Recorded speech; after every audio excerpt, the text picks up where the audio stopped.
Εμείς εδώ στις κοινότητες συγκατοίκησης θεωρούμε πολύ σημαντικό να βγάλουμε την κοινωνική μας ομάδα, αυτή την ομάδα η οποία ονομάζεται ανθρώπων μεγαλύτερης ηλικίας, από την όποια κοινωνική αφάνεια ζει αυτή τη στιγμή. Είναι γεγονός ότι δεν είναι εύκολο να έχουμε φωνή, δεν είναι εύκολο να μιλήσουμε για τον εαυτό μας, δεν έχουμε εύκολο βήμα να μιλήσουμε για το πώς ζούμε, ποια είναι τα προβλήματά μας, τι μας αρέσει, τι δεν μας αρέσει. Έχουν βήμα μόνο οι άνθρωποι οι οποίοι έχουν καλλιτέχνες, πολιτικοί κτλ. Οι οποίοι έχουν να παρουσιάσουν κάποιο έργο και σε κάποιες συνεδρίξεις μπορούν να πούν και για τη ζωή τους. Εμείς λοιπόν εδώ πέρα θέλουμε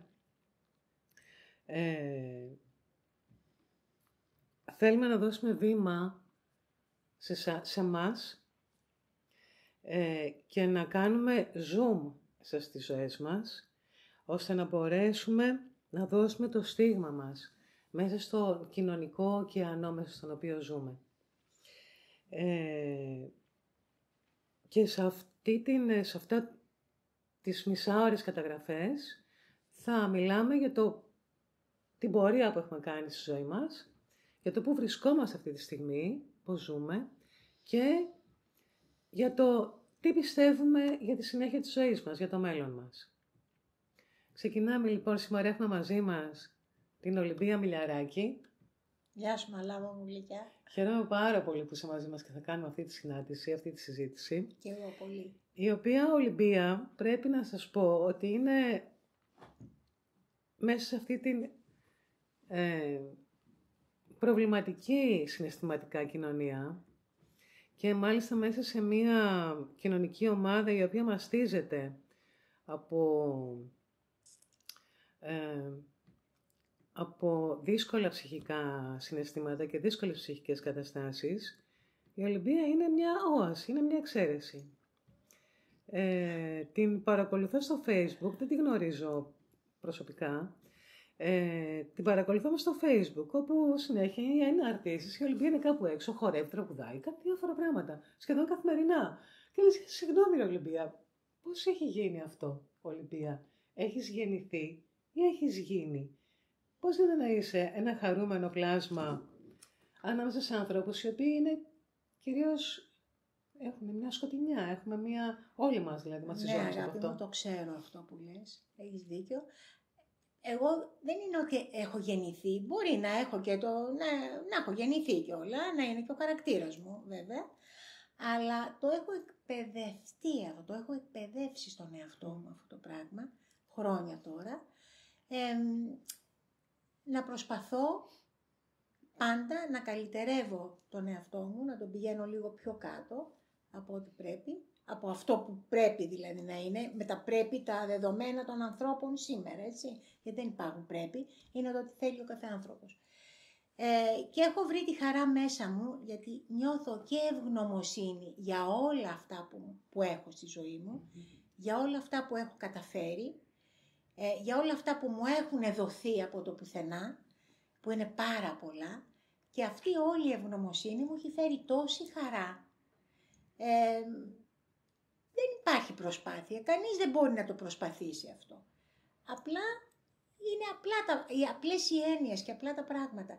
Δηλαδή ο άνθρωπος θα μπορούσε κάλλιστα να δημιουργήσει τη ζωή του, αυτή τη μικρή βολτίτσα που είπαμε ότι υπάρχει σε αυτή τη ζωή, χωρίς πολλές έννοιες, χωρίς πολλά προβλήματα, χωρίς να μην ζητάει πολλά, δηλαδή τα λίγα που έχει να τα βλέπει πολλά. Εάν αυτά τα λίγα που έχει ο κάθε ένας από εμάς τα βλέπει πολλά, είναι πλούσιος πραγματικά. Είναι αρκετά θα έλεγα εγώ. Είναι δηλαδή αρκετά. Αρκετά για να είναι χαρούμενος. Αυτό λες, έτσι. Πες μας λίγο, πώς ξεκίνησε, από πού γεννήθηκες, πού κατάγεσαι? Εγώ είμαι Αθηναία. Πού έρχεσαι? Ναι. Εγώ είμαι Αθηναία Βέρα, 3 γενιές Αθηναία. Πάπου προς πάπου, η μάνα μου, ο πατέρας μου, όλοι. Αγαπώ την Αθήνα, μεγάλωσα με τη μητέρα μου, η οποία από μόνο γονεϊκή οικογένεια. Και η μάνα μου ήταν χίπισσα στα νιάτα της και παρέμεινε μέχρι και που έφυγε χίπισσα, ανοιχτό μυαλό. Όλο αυτό, ξέρεις, το βίωσα με τη γυναίκα αυτή και μου πραγματικά πήρα πάρα πολλά ωραία στοιχεία. Μία πρώην χίπισσα η μαμά σου. Διάβαζε, άκουγε μουσική. Τι έκανε στο σπίτι? Ροκ, ήταν ροκού, διάβαζε μουσική, της άρεσε, έγραφε ποίηματα ωραία. Ήταν έξω καρδιά ένας άνθρωπος, μη αποδεκτή τότε από τον κύκλο, έτσι δεν την αποδεχόταν. Δύσκολο, πολύ καινούργια από συμπεριφορά για τη γενιά αλλά της. δεν την ενδιέφερε καθόλου, μα καθόλου. Εμένα πάντως μου έλεγε πάντα, Ολυμπία μου, αγάπη μου, μην παντρεύεσαι, κάνε τη ζωή σου, είναι μικρή η ζωή, κάνε τη ζωή σου και όπου βγει. Αρκεί να μην ενοχλείς τους άλλους ανθρώπους και να είσαι πάντα χαρούμενη και να κτίσεις τη ζωή σου με αυτό που εσύ θέλεις, όχι αυτό που θέλουν κάποιοι άλλοι άνθρωποι για σένα. Αυτό, ναι, ήταν πάρα πολύ σημαντικό. Και καθοριστική για τη ζωή όλων μας συμβουλές που μας δίνουν οι μητέρες, οι γονείς. Ναι. Εμένα, δεν ξέρω, αυτό ήταν πολύ καθοριστικό και αυτό έκανα στη ζωή μου. Έκανα πάντα αυτό που εγώ ήθελα, αυτό που ένιωθα. Δεν με ενδιέφερε τι θα πει ο ένας, τι θα πει ο άλλος, αν θα πει ο θείος, η θεία, δεν με ενδιέφερε αν έχω θείους ή θείες. Δεν με ενδιέφεραν τίποτα από όλα αυτά. Αυτό που αισθανόσουν ότι σου άρεσε, δηλαδή τα συναισθήματά σου, ακολουθούσες? Κοίταξε να δεις, ήμουνα ο εαυτός μου. Κάποιος που θα ήθελε την Ολυμπία, θα την ήθελε ακριβώς για αυτό που έβλεπε, για αυτό που είναι. Εάν δεν την ήθελε, δεν πειράζει. Είμαστε τόσο εκατομμύρια άνθρωποι, κάποιοι άνθρωποι δεν θέλανε. Κάποιοι άλλοι πάλι καθόλου. Δεν πειράζει, δεν με πείραζε με αυτό. Ναι, θέλω να πω το κριτήριο ήταν το συναίσθημα που προκαλούσε μια κατάσταση κάποιος άνθρωπος ή και η σκέψη παράλληλα. Τι πηγαίνει μπροστά? Όχι. Και πηγαίνει, φαντάζομαι. Γιατί για μένα την ίδια πορεία ακολουθεί. Είμαι συναισθηματική, αλλά είμαι όχι υπερβολικά, δηλαδή δεν έχω προσκολήσεις. Δηλαδή έχω συναίσθημα, αλλά ελεύθερο συναίσθημα. Δεν είναι το δικό μου, κανένας δεν είναι κανενός. Αγάπησα πολύ την Ολυμπία. Αγάπησα την Ολυμπία, την αγαπώ ακόμα πολύ. Τα πάντα, ίσως είναι λίγο εγωιστικό αυτό που μπορεί να πω, αλλά κοιτάζω τον εαυτό μου πρώτα, για να μπορέσω να κοιτάξω και τους άλλους γύρω μου. Εάν δεν κοιτάξω τον εαυτό μου πρώτα, δεν θα μπορέσω να κοιτάξω κανέναν. Δεν θα έχω το κουράγιο να τους δω. Οπότε αυτό είναι κάτι πολύ σημαντικό, να μου φέρει χαρά στη ζωή μου. Η Ολυμπία. Τι σ' αρέσει η Ολυμπίτσα μου? Μιλάω μαζί μου. Μιλάω εγώ με μένα. Είμαι το φιλαράκι μου. Τι σ' αρέσει αγάπη μου? Πού θες να πάμε σήμερα? Τι θα γίνει? Έλα, βάλε μια μουσικούλα, έλα να χορέψουμε ρε εσύ. Έτσι είναι η ζωή. Όμορφη. Είμαι μποέμισσα γυναίκα. Έτσι. Όλα ανοιχτά. Μ' αρέσει το τραγούδι, μ' αρέσει η μουσική. Γι' αυτό πάω και στις χοροδίες τώρα και περνάω και πολύ ωραία. Χοροδία? Βέβαια. Τι τραγουδία λέτε? Τώρα είπαμε του Θοδωράκη τραγούδια. Στο Κερατσίνι είχαμε πάει. Είχαμε μια ωραία εκδήλωση. Η ζωή για μένα είναι ένα όμορφο αστείο. Μια όμορφη γεύση. Μια γλυκιά νότα. Έχω παραμείνει παιδί, έχω κρατήσει την παιδικότητά μου μέσα μου, έτσι. Και αυτό είναι πολύ σημαντικό. Πόσο σημαντικό αυτό ακριβώς είναι, ναι. Το να κρατάμε τον αυθορμητισμό και την αγάπη για τη ζωή, την ευκολία για τη ζωή, πώς θα είμαστε. Και μου αρέσει να κάνω παρέα μόνο με ανθρώπους οι οποίοι αντανακλούν αυτό, τη χαρά που πραγματικά και αυτοί έχουν χτίσει μέσα τους. Αλλιώς μ' αρέσει και μόνη μου, γιατί και μόνη μου εγώ κάνω πολύ ωραία παρέα με τον εαυτό μου. Βγαίνω, πίνω τον καφέ μου, έχω πάει μπουζούκια μόνη μου γιατί δεν ήθελε κανείς, αλλά ήθελα να δω τον Πάριο και πήγα μόνη μου. Όπου θέλεις, δηλαδή εγώ με μένα. Εγώ είμαι ο άντρας της ζωής μου. Είμαι ο εαυτός μου, δηλαδή είμαι τα πάντα για μένα. Είσαι και το αρσενικό δηλαδή. Είμαι και όλοι το αρσενικό. Και εθνικό και αρσενικό μέσα μας. Όλοι. Αυτό εννοείς. Είμαι και το αρσενικό και το θηλυκό. Είμαι ανεξάρτητη. Η σχέση σου, η οικογένειά σου, τελικά δεν παντρεύτηκες? Δεν παντρεύτηκα, δεν έκανα παιδιά γιατί μπορώ αυτό να είμαι. Είναι μεγάλη ευθύνη. Δεν Αν δεν θέλω τη θέλει τις κανείς, Αποποιούμε καλά την θα κάνει να μην ευθύνη. την παίρνει. Αποποιούμε τις ευθύνες. Ναι. Γιατί είμαι πολύ υπεύθυνη, γι' αυτό τις αποποιούμε. Έχω τόση μεγάλη υπευθυνότητα και στο λόγο μου και σε αυτό που θα κάνω, που αυτό θα με τρέλαινε στην κυριολεξία. Δεν θα ήμουν εγώ. Ναι. Θα ήμουν κάτι άλλο. Δεν θέλω πολλές ευθύνες. Τι θα πληρώσω, τι δεν ήμουν, αυτά, δηλαδή τέτοια, τόσο χαλαρά και τόσο απλά. Δεν θέλω ευθύνες. Ούτε αλλού ανθρώπου να πάρω εγώ ευθύνη, ούτε και ο άλλος να πάρει τη δική μου. Δεν θέλω τέτοια. Είμαι πολύ ελεύθερη για να μπορώ να έχω αυτό το πράγμα. Ωστόσο, η ζωή σου μέσα στις σχέσεις, ποια ήταν με το άλλο φίλο, με το άλλο σχέσεις φίλο, προσωπικές? υπέροχη. Υπέροχη, την έζησα, την μπούχτισα, την έφαγα με το κουτάλι και με άντρες πολλούς είχα τα πάντα. Τα πάντα, δηλαδή γούσταρα πολύ. Γούσταρα. Είμαι τώρα πια τόσο μπουχτισμένη από όλα και τόσο γεμάτη από όλα. Τώρα να φύγω, δεν θα με νοιάξει καθόλου, με τόσο γεμάτη, δεν έχω κάτι άλλο πια. Τι να δώσω. Το μόνο που έχω να δώσω πια είναι χαρά, είναι όμορφες συντροφιές, όπως και έχω κτίσει κάποιες συντροφιές πολύ ωραίες και μάλιστα τις έχω βρει και μέσα από σένα και σε ευχαριστώ πραγματικά άλλη μια φορά. Να είσαι καλά, ευχαριστώ μέσα που το αναφέρεις αυτό, χαίρομαι. Όχι, το αναφέρω γιατί είναι μια αλήθεια και στο χρωστάω. Έτσι πάντα χρωστάμε ωραία πράγματα όταν μας δίδονται και ωραία πράγματα. Είναι ανταλλαγές αυτές και έτσι γι' αυτό σου λέω, μαλάμα μου, η χαρά πηγάζει μέσα από όλα αυτά. Το να είσαι γεμάτος. Δεν σε γεμίζει μόνο μια οικογένεια. Μπορεί να σε αδειάσει κιόλα μια οικογένεια. Δεν σε γεμίζει μόνο να έχεις ένα παιδί. Μπορεί να σε αδειάσει πάλι κι αυτό. Να χάσεις τα πάντα. Σε γεμίζει ο ίδιος σου εαυτός και η σκέψη σου. Πώς αντιμετωπίζεις τα πράγματα μέσα σε αυτή τη ζωή. Ο τρόπος που σκεφτόμαστε δηλαδή. Ο τρόπος που σκεφτόμαστε, βεβαίως. Αυτή τη στιγμή, αυτή την περίοδο της ζωής σου, σε σύνταξη πόσο καιρό είσαι τώρα? Είναι τώρα 8 χρόνια. Κάποια χρόνια. Πόσο φάνηκε όταν βγήκες στη σύνταξη? Τέλεια. Δηλαδή, τέλεια, πες μας κι άλλο τέλεια, ευτυχία. Ευτυχία μεγάλη γιατί εκεί πια ήμουν ελεύθερη τελείως. Να κάνω ό,τι τρέλα και ό,τι γούσταρε η ψυχή μου. Χωρίς να ενοχλήσω όμως άλλους ανθρώπους, έτσι. Κανόνας, ούτε και τον εαυτό μου. Όχι, γιατί όπως σου είπα τον αγαπώ. Πέρασα τόσο όμορφα όλα αυτά τα χρόνια, ακόμα και που δούλευα και αυτά πέρναγα, δεν με ενδιέφερε, εγώ ξενυχτούσα και πήγαινα κατευθείαν στη δουλειά και αυτά.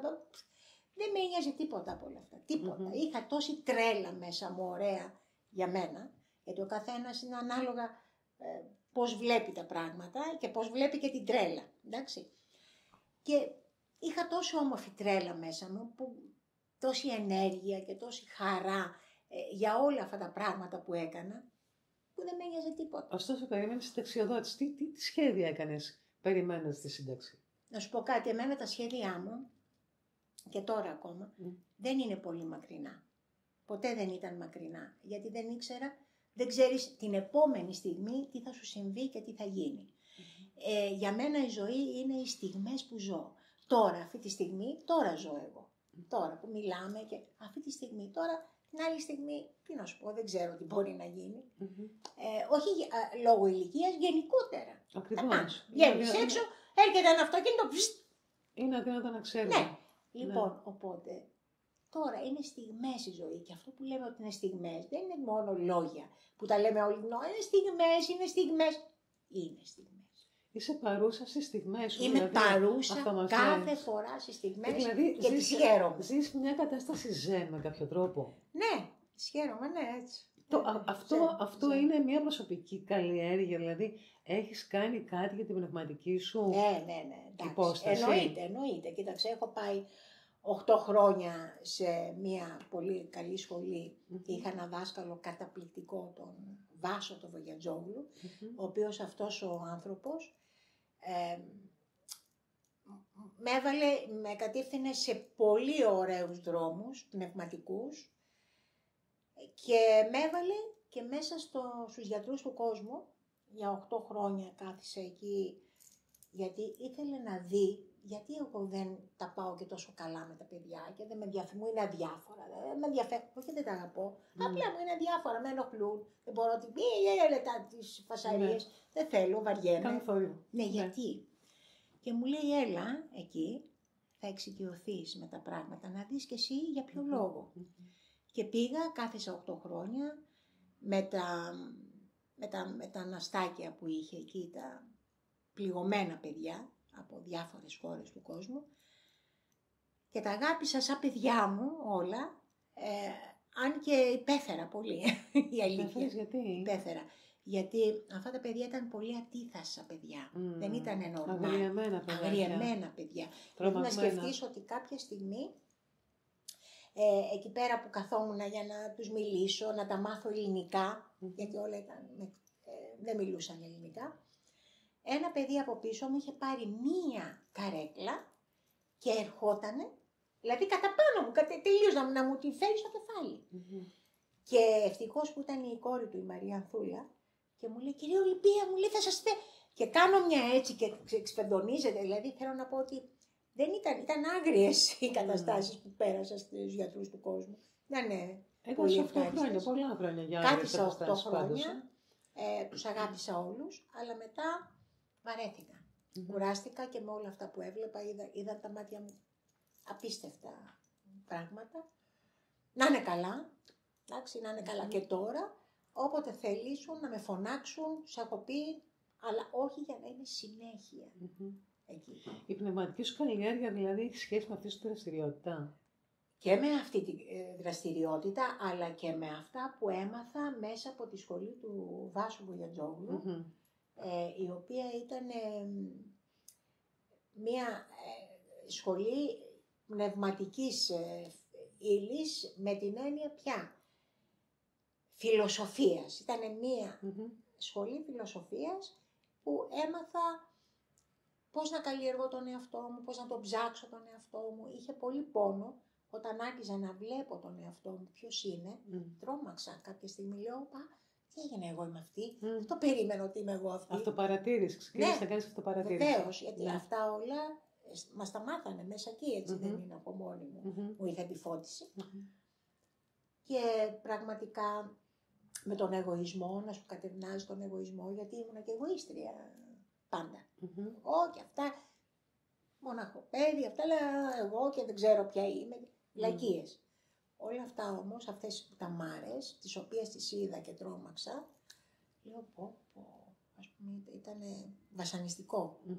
Αλλά τώρα έχω ηρεμήσει, είμαι θαυμάσια, βρήκα το δρόμο, πώς μπορώ να ζήσω όμορφα, ήρεμα, γαλήνια και ευτυχισμένα. Με επιλογές, μαλάμα μου.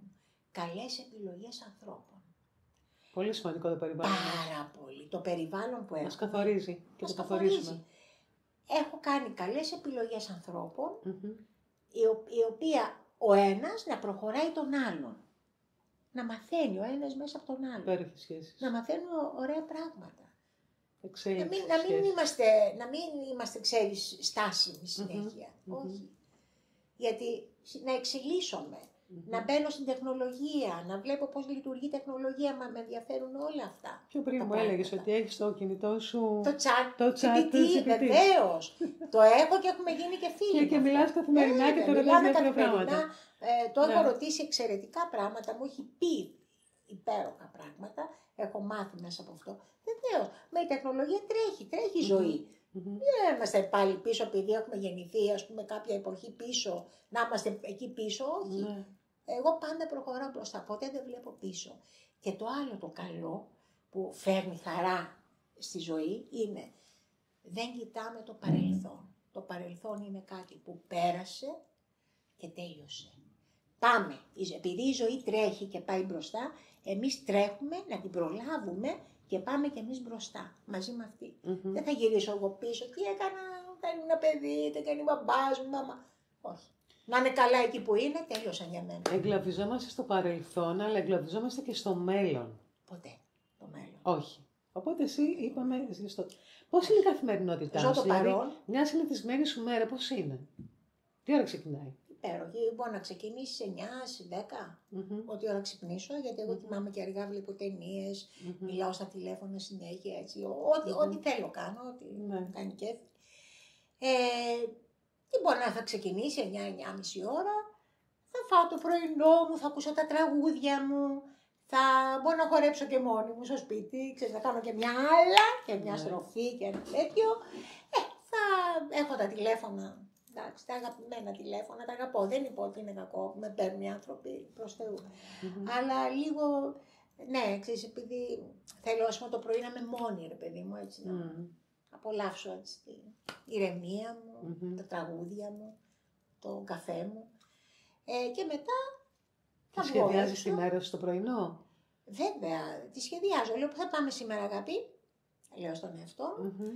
Και μου λέει, κοίταξε, δεν μπαίνει στη μία, δεν μπαίνει στην άλλη, δεν μπαίνει να δούμε τι θα γίνει, τι που θα πάμε. Ή ας πούμε μπαίνω μέσα στο Δήμο Αθηναίων να δω που έχει πολύ ωραία πράγματα που έχει ο Δήμος καθημερινά, για να πάω να δω, να ακούσω και δωρεάν και όλα και δεν ξέρω τι. Κάνω τέτοια πράγματα. Όταν σου τηλεφώνησα για το πότε να συναντηθούμε, μου είπες ότι έχεις ατζέντα, όλη την εβδομάδα ήταν κλεισμένη. Και έτυχε εκείνη την ημέρα να είσαι ελεύθερη για άλλους λόγους περίεργους και. Περίεργους όχι, αλλά απρόβλεπτους. Έχω ατζέντα. Έχω ατζέντα, γιατί είμαι όλη τη βδομάδα κλεισμένη. Έχεις προγραμματίσει κάτι? Όλοι. Κάθε μέρα. Κάθε μέρα κάτι όμορφο, κάτι ευχάριστο, κάτι γελαστό, κάτι χαρούμενο. Πες μου, αν συμβεί κάτι δυσάρεστο, δεν μπορεί να συμβαίνει δυσάρεστο, σε όλα μας συμβαίνει δυσάρεστα. Τι γίνεται εκεί? Δεν νοιάζει. Το έχω σκεφτεί και αυτό, το έχω σκεφτεί όλα. Έχω σκεφτεί με τη σκέψη μου τα πάντα. Το θάνατό μου, πώς θα είμαι εκεί, πώς θα φτάω. Θέλω να μιλήσουμε και γι' αυτό. Αν πάθω καρκίνο, αν πάθω αυτό, πώς θα το αντιμετωπίσω. Τα πάντα έχω σκεφτεί μέσα στο μυαλό μου. Γιατί ξέρεις, οι σκέψεις έρχονται συνέχεια, έτσι δεν στέκονται. Μία φέρνει την άλλη. Κοίταξε να δεις, εξαρτάται ό,τι και να μου τύχει, θα το αντιμετωπίσω. Ο καλός να έρθει. Γιατί εδώ τυχαίνει σε όλους. Δηλαδή, γιατί να μην τύχει και σε μένα? Ασφαλώς. Ό,τι τυχαίνει στο διπλανό μου θα τύχει και σε μένα. Αλλά θα το αντιμετωπίσω πάλι με χαμόγελο, με δύναμη και με πίστη στο Θεό, γιατί πραγματικά πιστεύω πάρα πολύ στο Θεό. Πάρα πολύ. Ο Θεός με έχει κρατήσει. Με έχει κρατήσει όρθια, γελαστή και ευτυχισμένη. Όταν λες Θεός, πώς το εννοείς? Κοίταξε, εγώ πιστεύω σε μία δύναμη μεγάλη, αλλά πιστεύω και στις ψυχές των ανθρώπων. Γιατί πιστεύω ότι η ενέργεια των ανθρώπων, που τις έχουμε ονομάσει ψυχές ας πούμε, γιατί είναι η ενέργεια. Όλη αυτή τώρα την ενέργεια που βγάζω και μιλάω και κάνω, πού θα πάει? Χάνεται έτσι, τελειώνει, όχι. Τίποτα δεν χάνεται. Είναι ενεργειακή όλη η γη. Όλη αυτή η σφαίρα που υπάρχει είναι μέσα στην ενέργεια, τα πάντα. Και έχω νιώσει και ενέργειες εγώ στη ζωή μου. Έχω νιώσει πολλές φορές. Εννοείς ενέργειες τρίτων? Ενέργειες τρίτων, ναι. Έχω νιώσει όταν πέθανε η μάνα μου, έχω νιώσει, δεν ξέρω αν ήταν της μάνας μου η ενέργεια ή κάποιον άλλον, δεν ξέρω, αλλά έχω νιώσει μέσα στο σπίτι μου, μέσα στο κρεβάτι μου που βούλιαζε το στρώμα μου χωρίς να υπάρχει άνθρωπος που... Έχω νιώσει διάφορα πράγματα και έχω τρομάξει, αλλά μετά λέω, όχι, είναι ενέργειες. Υπάρχουν ενέργειες γύρω μας, παντού. Όχι, κοίταξε, δεν με τρομάζει τίποτα. Ούτε ο θάνατος είναι. Ερχόμαστε για να φύγουμε, γιατί να με τρομάξει? Καθόλου. Και όταν φεύγει ένας δικός μου άνθρωπος, του λέω, καλή ώρα, θα ξανασυναντηθούμε. Μπορεί να με πικραίνει, να με πικράνει, χωρίς να πάθω, ας πούμε.